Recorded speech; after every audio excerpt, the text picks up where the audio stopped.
Cele calls me, he's a former minister, he calls me and he says, the Premier of Gauteng have approached him to go and work in Gauteng to help him fight crime in Gauteng.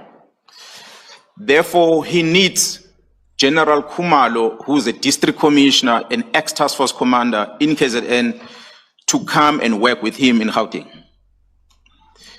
And I find it strange because I think he called 2 or 3 times. While I was in a meeting, I kept giving the phone to one brigadier who was with me in the meeting. And after that, I had a conversation with General Cele, and then he pleaded with me to release this general to come to Gauteng. And my surprise was, but when General Cele was in the police, he did not like the general, Khumalo. He didn't like him at all. So why now that he's out of the police, he trusts Khumalo to come and work with him in Gauteng? It was just strange. And I turned to my colleague, Jaron Khua, who was with me in the meeting. This was in Durban. Jaron Khua works at the head office from HR. So I turned to her and said, but I received a strange call here. General Cele is asking me to approach Khumalo, who's a district commissioner Zululand, to come and work with him in Gauteng, meaning he must resign from the police and go and work in Gauteng with him for 5 years, then he will come back into the police, which was very odd. And Jaron Khua was also confused. He said, but as far as I know, Cele didn't like Khumalo. And he made all of us at the head office to believe that Khumalo is a bad person. Why will he now suddenly want Khumalo to work with him? So it was just a strange call. I then contacted Gerald Khumalo. He's a major general. I phoned Gerald Khumalo and said, Gerald Khumalo, this is a request I received from Gerald Cele. Gerald Khumalo just laughed and he said, oh, don't worry, the general is not serious about that. So I asked him, what do you mean? He said, no, he's not serious. He wants me to back off on the case against Khan, General Khan from Crime Intelligence. So Cele is pursuing Khumalo to resign from the police so that he can stay away from the disciplinary case because he was appointed to deal with that case departmentally against General Khan. So Khumalo says, no, this is the approach of Cele to want me to back off. And that got me so upset, commissioners, that can really General Cele go to the extent of wanting a person to resign from the service because he wants to protect someone? It was very strange. I did not talk to General Cele from the day. I did not talk to him. I was very upset. It disappointed me as a person who's a former minister in the police. I was just upset. Fast forward, commissioners, the police have got 2 disciplinary processes. It's what's called expeditious, and the other one's a normal disciplinary process. Expeditious, you basically, in short, I could say, we're already saying to you, you are guilty of an offense. Come before a presiding officer to explain why you say you're not guilty, in a way. But in a normal process, the employer must present the allegations, and you have a chance to cross-examine witnesses and argue a case. And then you have a presiding officer that must decide. So the initial disciplinary procedure that was initiated for Gerald Khan on that interference with the drug in Johannesburg was that of an expeditious process. So Khumalo was then appointed as a person who's going to preside over that. And Major Gerald Khan approached the court granted, they overturned that and they say, no, we must go to a normal disciplinary hearing where he has a right to be represented and bring witnesses and question the witnesses and so forth. And therefore, there must be presiding officer appointed. Then Gerald Khumalo, the Divisional Commissioner of Crime Intelligence, approached me and he asked me to be a presiding officer. I then agreed. Shortly after agreeing to be presiding officer, not long after that, I started getting this communication from Mr. Mkhwanazi. But at that time, I'm not understanding as to what this communication, what is the background of this communication. But he started communicating these things to me. That's why he throws Gerald Khan's name in it. And later, I think, I cannot remember exact date, I think it will have been the beginning of the year, I received an inquiry. Actually, I received a phone call from the very same journalist, Mzilazo Africa. His call was, you remember the story I asked you about of what happened in Bangin? I said, yes. He said, but my colleague has just approached me, confronted me about that story, and is asking him, why didn't he publish the story? And he said, no, but there was no story there. I listened to this thing and it just didn't make sense. Somebody's trying to peddle and frame Jerome Mkhwanazi for nothing, so I didn't publish this.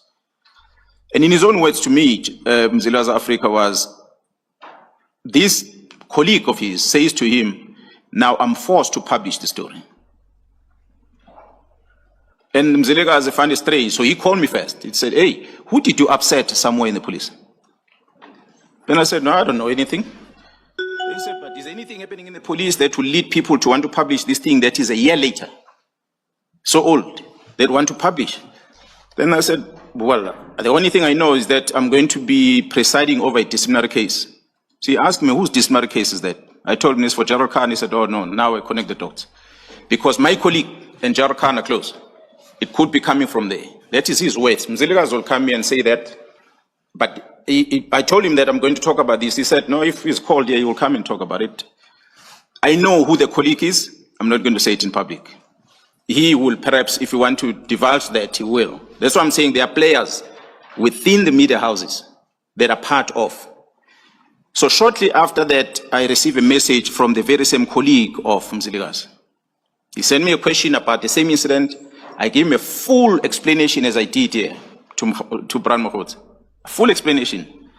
A logic journalist will have understood and said, okay, well, this is just a malicious thing and don't publish that. But that find itself to the newspaper on a Sunday. Commissioners, it is fair. That's why I like investigative journalists. I think they're credible because they investigate first before they talk. I like the ones on TV behind cameras because they give it as is. The others that will just get information from others and write it becomes question marks, which what happened to this one. And which Sunday publication was there? I know the name of the journalist. I cannot remember exactly the Sunday, the paper.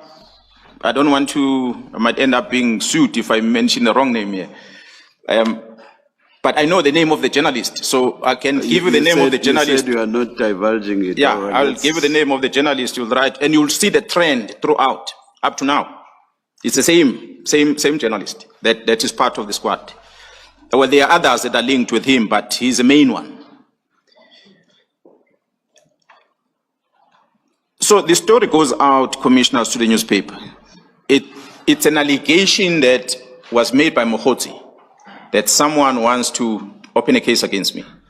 Now, in the newspaper is my full picture there. And the big heading, allegations against Jerome Mkhwanazi defeating, and they write a story of what happened. They, of course, write my response. So, but the problem is, it is my face there, not the complainant. It's my face that is there. The heading creates question marks about my integrity as a person, as a senior officer in the province. They put my full response on the paper. So a person who reads the paper will get to understand the context of this heading and the story. They will be fine with it. But for you to get into a newspaper, must subscribe, must pay money. Some of us don't necessarily subscribe to papers, but there is social media that is free. Now on the social media, they take the heading because you are limited on what you write in there. They take the heading of allegations that Jerome Mkhwanazi is accused of defeating end of justice against a drug dealer at Kalagabusha. And that goes into their media account, social media account. And that which spreads like wildfire because people access it easy.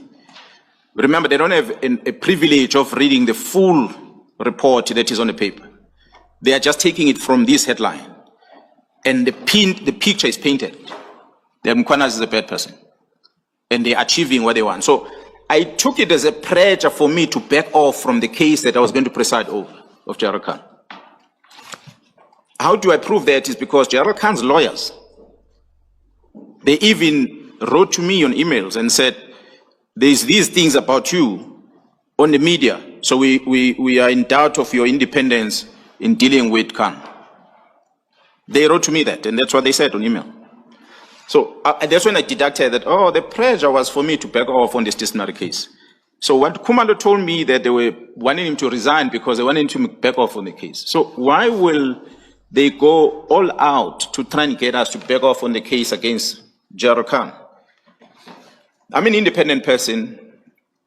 Yes, I know Gerald Khumalo is my colleague, but I'm not going to go and go with what Khumalo perhaps might want to do in dealing with Khan. Mine is to follow the policy and the law. So we arrive in So a you simply responded to the general